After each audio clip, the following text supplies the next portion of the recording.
If you want to go all electric but need 3 rows, Kia has you covered. I'm Tom Volk for the Seattle International Auto Show, and this is the all-new EV9. Much more futuristic looking than Kia's wildly popular Telluride, it's built on the impressive eGMP architecture found underneath EV6 and Hyundai Ioniq 5. There's significant new tech happening in here though. Clearly, Kia is not resting on its laurels. 2023 was Kia's biggest year yet in the U.S. At a press event held in California's Napa region, I spent a day with the EV9, front-loading my impressions. This will be 2024's IT car, the vehicle that many will want, the one that Kia can't make enough of.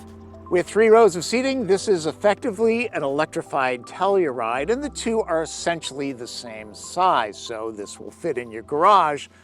But will it fit in your budget?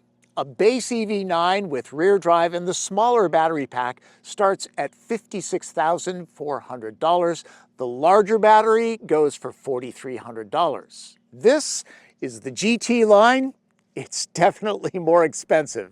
The top trim model, this is strictly a 6-seater with dual-motor all-wheel drive power. Starting at $75,400, this fully loaded rig, painted in optional ocean blue gloss, retails for $78,430. The main option here is the $2,000 second-row relaxation package with powered chairs and leg rest. For now, EV9 occupies a white space in the market. There's no real mainstream brand competitor. There's the Rivian R1S, there's the Audi Q8 e-tron, and the BMW iX. Of those, only the R1S and the Model X have a standard third row. Good-looking materials seem to be durable. EV9 is a leather-free zone. These heated and vented seats with a mild massage action are upholstered with the synthetic stuff. I found them to be quite supportive and comfortable. And while I'm not a fan of this kind of complexity, these improve aerodynamics. Also, active grille shutters. Despite being a very upright SUV by intent, the drag coefficient is 0.28. Open wide. The unusual broad swing helps when loading people in car seats. Lower trims are available with a bench. Kia says it's studying the option for the higher models. The way back stops at belts for 2. Apparently, Kia's engineers base their decisions in reality.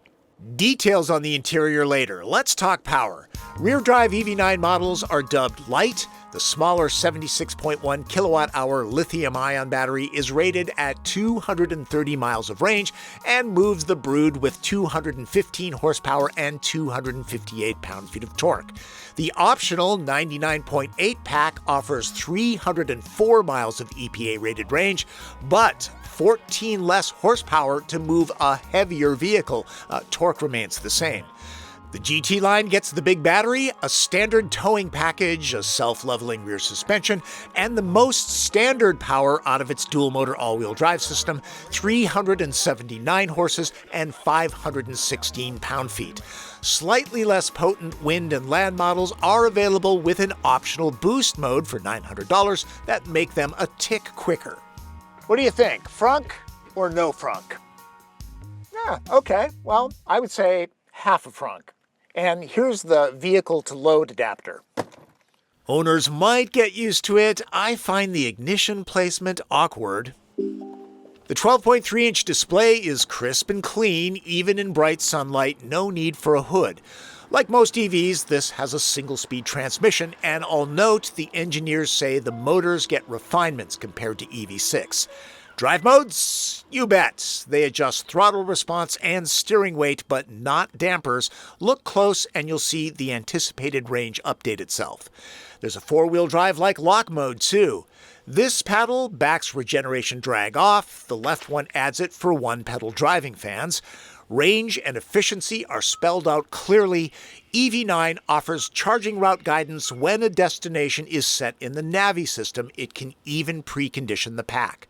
The 800-volt eGMP architecture charges quickly, 10 to 80% in 24 minutes using a 350-kilowatt DC fast charger in ideal temperatures, or just under 9 hours using home level 2.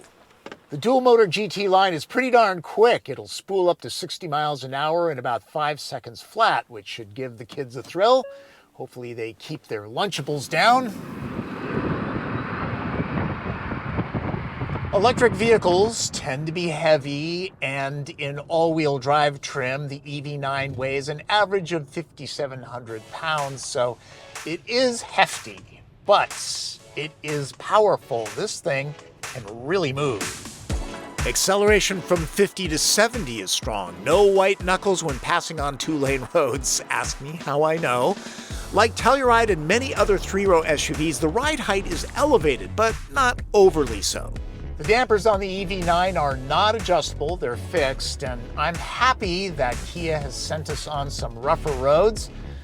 Gotta say, the suspension is very, very comfortable, but it's never sloppy. Body roll, nicely controlled. The front suspension is sourced off the high-performance EV6 GT and similar to the setup on BMW's E39 5 Series. EV9's heft is felt, but the driving dynamic is a pleasant surprise. The steering effort is well weighted. There's even some road feel. A cabin performance tone can be called up. I turned it off. Kia's improved ADAS technology that includes automatic emergency braking, adaptive cruise, and lane keeping is quite good. Dial regeneration drag to its most aggressive, and EV9 will coast down quickly to a full stop. No need to use the pedal. Those that enjoy one-pedal driving will like this. All right, let's talk about range. The GT line is the least efficient of the EV9s. It's rated at 270 miles. Temperatures are in the mid-50s. I've been doing mostly highway driving, and I'm seeing about 260 miles as an estimate. That's really good. It's only 10 miles off its rated range. Again, this is an estimate, hoping to get one soon for a proper test. Moving inside, there's a premium vibe coming from the plastics and fabrics. There are some recycled materials, like used fishnets in the carpets. Notice the slight squircle shape of the heated wheel? The haptic controls reveal themselves on startup. By packaging most components under the hood, the engineers carved out a large space for purses and backpacks, an advantage on a daily basis. Quibbles? Well, the door pockets are pretty small, storage in the center console is shallow, and the section up front can be used for stowing stuff, but most will put their frappuccinos here.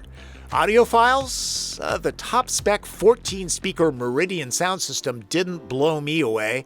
The soundstage, bass depth, and tightness are average. When it comes to tech, this is the first Kia to offer full vehicle over-the-air updates. There's a digital rear-view mirror, advanced self-parking, an excellent bird's-eye camera view system that the kids will want to play with, I know I do, and there's this blind spot camera system that I've always found very helpful. A fingerprint sensor helps to access driver presets, plus there's updated digital key. This will be available through iPhones, Apple, Samsung, and Google phones.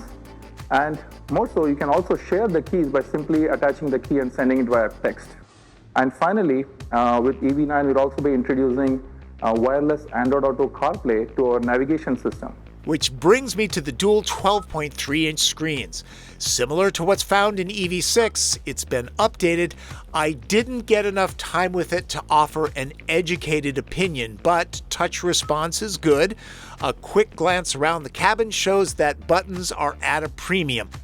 Friends and family will enjoy the passenger space with a separate climate zone.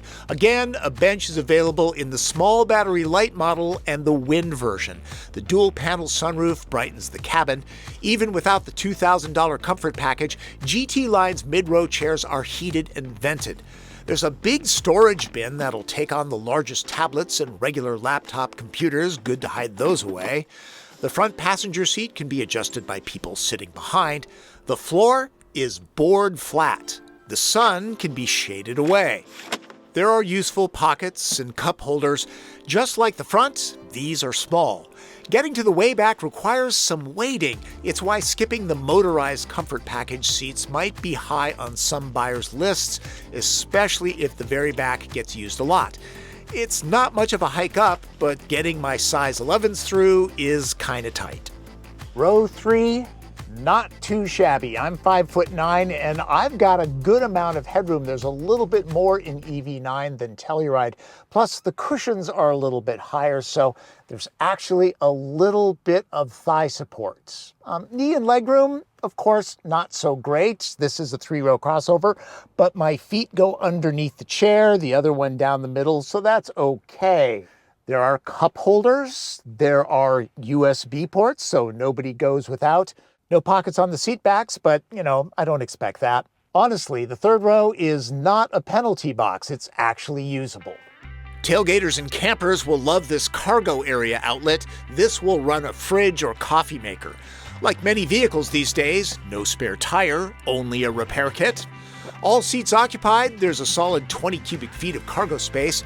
It's easy for anyone to reach in and drop the backs. Now you're looking at just over 43 cubic feet. And there's no need to walk around to the back doors to drop row 2. They're motorized, both down and up. How civilized, if not very fast.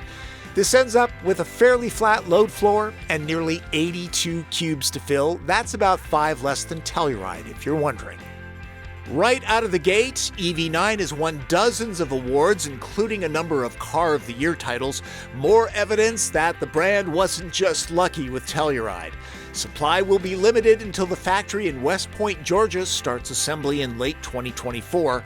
Check with your local Kia dealership to see if they have one in stock for a test drive. For now, it's in a class by itself. For the Seattle International Auto Show, I'm Tom Volk.